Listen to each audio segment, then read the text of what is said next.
Bismillahirrahmanirrahim. Assalamu alaikum. Hope you are fine and doing well.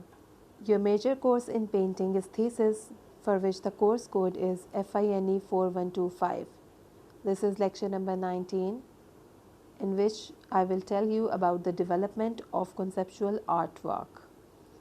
I have already discussed the concepts used by the contemporary artists in their works, and I will further elaborate it in this lecture also. I am Sana Arslan from University of Education, Lower Mall campus.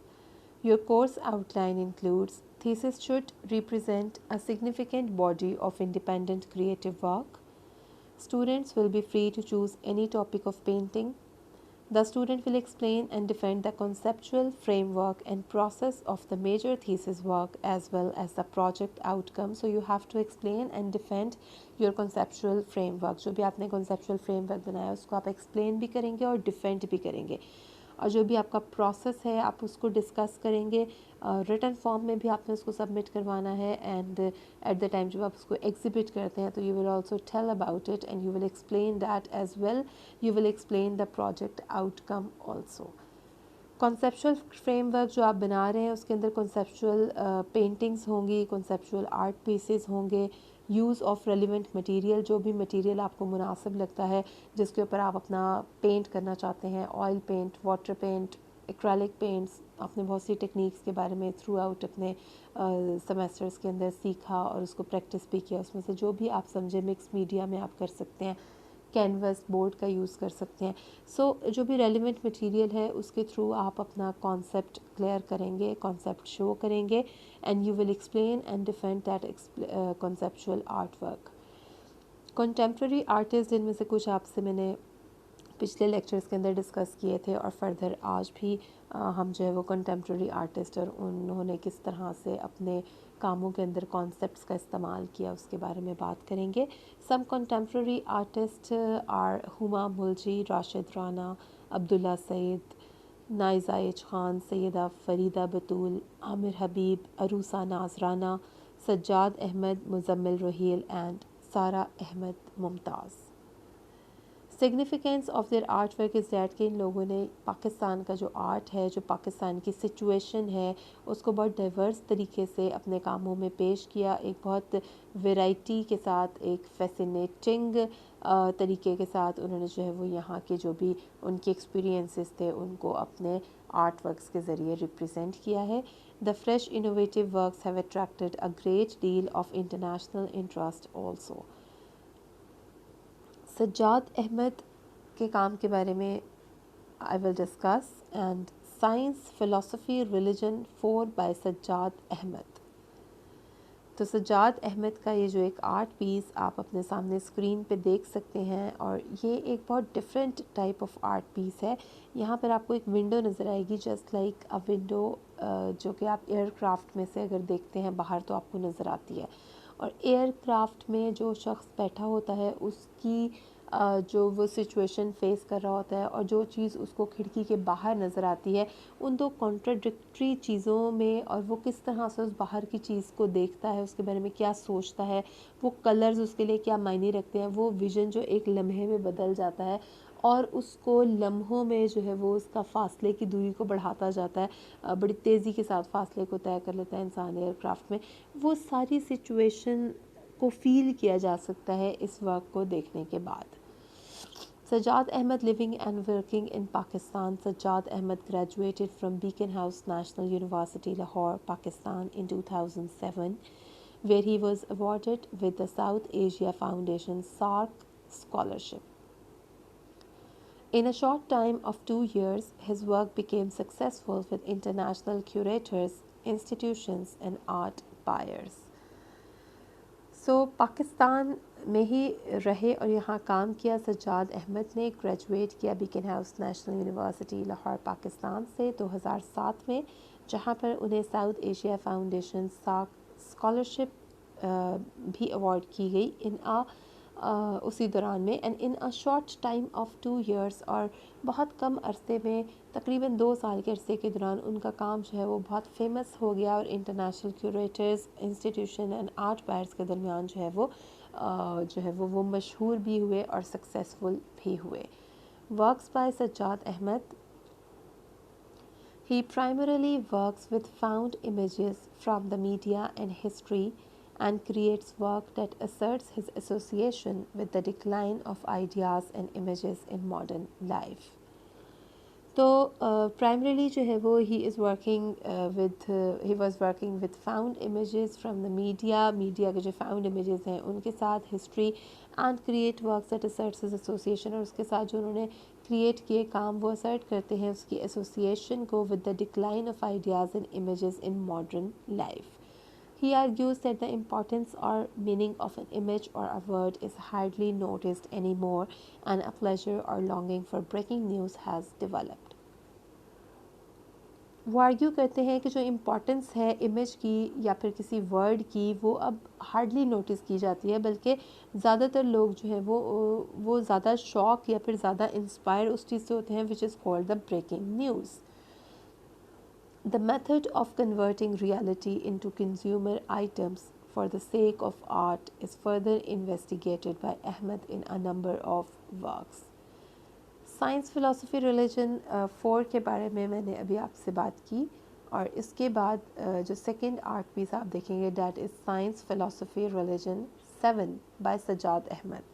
So here again you can see कि किस तरह से जो है वो ये art work उसी की तर्ज के ऊपर बनाया गया, और यहाँ पर जो है वो लेकिन अंदर का जो इमेज है डैट इज़ क्वाइट डिफरेंट. तो व्हाट दैट इमेज सेज उसके बारे में बात करते हैं.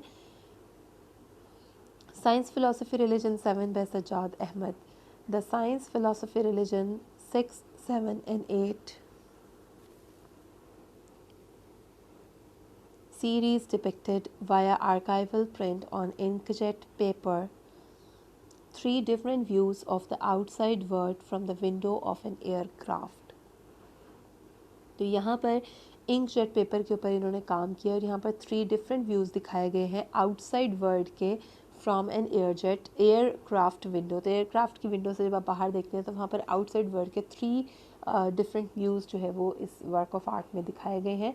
One perhaps experiences this view often. हो सकता है कि आप में से कुछ ने इस व्यू को काफ़ी दफ़ा एक्सपीरियंस किया हो, but does not give much thought to it. लेकिन इसके बारे में ज़्यादा सोचा ना हो.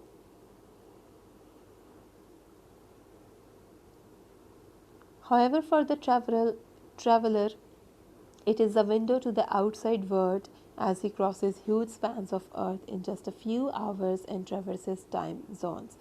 अलबत्ता एक ट्रैवलर के लिए कई घंटों का जो सफ़र होता है वो जो है वो एक कम अरसे में जो है वो गुज़र जाता है एक एयरक्राफ्ट में मौजूद होने की वजह से, और वहाँ से बाहर उसको जो खिड़की में से दुनिया नज़र आती है, जो खिड़की में से वो चीज़ों को एक्सपीरियंस करता है, वो एक बहुत ही डिलाइटफुल एक्सपीरियंस होता है उसके लिए. और वहाँ पर उसको हर एक का एक अपना नुक्ता नज़र हो सकता है कि वो चीज़ों को किस तरह से देखें. To Ahmad this is a metaphor for globalisation. In this series, looking out of the window, what appears either a surreal view of the sky at dusk in 3 brilliant colors. अब यहाँ पर इस सीरीज़ में विंडो से बाहर अगर देखते हुए दिखाया गया है तो या तो ये एक सिंपल सूरियलिस्टिक व्यू है एक स्काई का at dusk time in 3 brilliant colours, जिसमें 3 ब्रिलियंट कलर्स इस्तेमाल किए गए हैं जो कि सिम्बलाइज कर रहे हैं साइंस को, फिलॉसफी को और रिलीजन को. और अ मशरूम क्लाउड, या फिर ये एक मशरूम क्लाउड है symbolising nuclear destruction yet looking beautiful from afar, जो कि न्यूक्लियर डिस्ट्रक्शन को शो करता है और उसके बावजूद वो खूबसूरत भी महसूस हो रहा है. तो वी सी मल्टीप्लिसिटीज़ हियर. तो यहाँ पर हमें मल्टीपल पॉइंट ऑफ व्यूज़ नज़र आते हैं. And an ideological war where there is globalisation there is destruction. तो जहाँ ग्लोबलाइजेशन की बात की जाए वहाँ पर एक डिस्ट्रक्शन का भी के पॉइंट ऑफ व्यू से भी बात की जा सकती है. सो यहाँ पर जो सेकंड पॉइंट है उसको मैं एक दफ़ा दोबारा एक्सप्लेन कर दूँ कि इन दिस सीरीज़ जब विंडो से बाहर देखा जाता है तो 2 टाइप्स जो है वो आप 2 तरह से उस जो व्यू है उसको अंडरस्टैंड कर सकते हैं. एक तो ये कि एक सिंपल सूरियलिस्टिक तरीके से एक स्काई को एट डस्क टाइम बनाया गया जिसमें 3 ब्रिलियंट कलर्स नज़र आते हैं जो शो करते हैं साइंस, फिलॉसफी एंड रिलीजन को.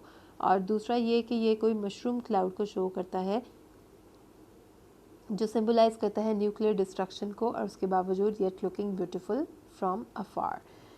तो यहाँ पर ग्लोबलाइजेशन और डिस्ट्रक्शन का जो जिक्र किया गया है उसी पॉइंट को आगे बढ़ाते हैं. This destruction is also brought about when science, philosophy and religion are misused and taken to the extreme. अब ये डिस्ट्रक्शन उस टाइम पे भी मुमकिन हो सकती है जब हर चीज़ को उसकी एक्सट्रीम पे ले जाया जाए, बल्कि एतदाल पसंदी में ना हो बल्कि एक्सट्रीम पे ले जाया जाए या उसका मिसयूज़ किया जाए, तो एट दैट टाइम जो वो डिस्ट्रक्शन पॉसिबल हो जाती है. And while science is factual and empirical and a far cry from the theoretical nature of philosophical and religious beliefs, Ahmed feels the boundaries have blurred greatly where all three are conquering each other. तो ये तीनों जो है वो they are conquering each other और सबकी जो boundaries हैं वो जो है वो अगर वो blur हो जाती हैं या उसमें उसको ज़्यादा extreme पे ले जाया जाता है तो at that time there the problem can be started. What's more, we have been reduced to mere spectators as we look on from our window as these changes take place. We are removed even more, so we view this frame within a frame, the airplane window from the frame of the artwork itself. तो यहाँ पर आप इसको as a mayor viewer भी इसको देख सकते हैं कि जो भी चीज़ आपको विंडो के बाहर नज़र आ रही है, और frame inside a frame, frame with in a frame के तौर पे भी इसको देखा जा सकता है. अब सज्जाद अहमद अपने वर्क के बारे में जो एक्सप्लेनेशन देते हैं that is related to the same depiction जिसके बारे में भी मैंने आपसे बात की है.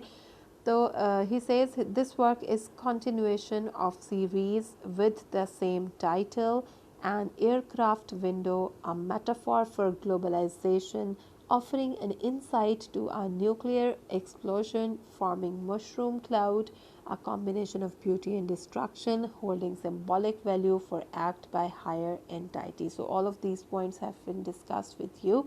और इसके बाद जो है वो अगर आप मज़ीद जानना चाहते हैं अबाउट द आर्टिस्ट, अबाउट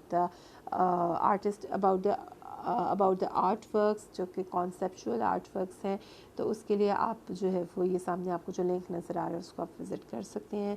और उसके अलावा होपफुली आपको अच्छे से ये काम समझ में आ गया होगा कि किस तरह से उन्होंने एक डिफरेंट पॉइंट ऑफ व्यू को रखते हुए एक सिंपल चीज़ को रिप्रेजेंट किया है. कोई भी सिंपल इमेज भी like this is a very simple image जो इस टाइम आपको स्क्रीन पे नज़र आ रहा है, और एक बहुत सिंपल चीज़ के ज़रिए भी एक बहुत जो है वो ख़ास पॉइंट ऑफ व्यू जो है वो रिप्रेजेंट किया जा सकता है. So important thing is that कि आप अपना कॉन्सेप्ट बिल्ड करें, अपने कॉन्सेप्ट के ऊपर फोकस करें, और उसको रिप्रेजेंट करने के लिए आप सोचें कि आपको किन मटेरियल्स का इस्तेमाल करना है और किस टेक्निक के साथ आप उसको जो है वो एक कॉन्सेप्चुअल फ्रेमवर्क की सूरत में लेके आएंगे. सो होपफुली आपको समझ आ गया होगा, and you will try to do a lot of practice in order to make a good in order to present a good thesis. Best of luck. Stay blessed. Assalamu alaikum.